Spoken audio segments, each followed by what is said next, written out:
Lightings ನೋಡಕ್ಕೆ ಎಲ್ಲ ಗಾಡಿನೇ ಬಿಟ್ಟಿಲ್ವಂತೆ. ಹೇಳಿದ್ರು ನಡ್ಕೊ ಹೋಗು, ಆರಾಮಾಗಿ ಹೋಗ್ಬೋದಾಯ್ತು ನಡ್ಕೊಂಡು ನಾವು. ಹೋಗಿ ಎಲ್ಲಿ ಬರ್ತೀರಣ್ಣಕ್ಕ ನಡ್ಕೊಂಡು ಮೇಲ್ಗಡೆ ಎಲ್ಲ ಬಸ್ ಅಡ್ಡ ಬಂದಿದೆ.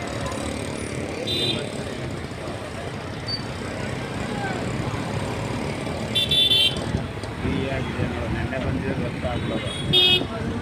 ಇವತ್ತು ಫ್ರೀ ಆಗಿದೆ,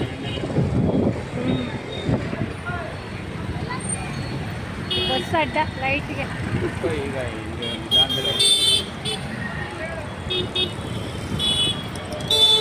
ಕುಕ್ಕರ್ ತಗತ್ತೀಯಾ? ಕುಕ್ಕರ್ ತಗತ್ತೀಯಾ? ಏನು ಕುಕ್ಕರ್ದು ಅವಾಗ ಹೇಳೋದಿಲ್ವಾ? ಹಿಂಗೆ ನಿಲ್ಲಿಸ್ತೀರಾ?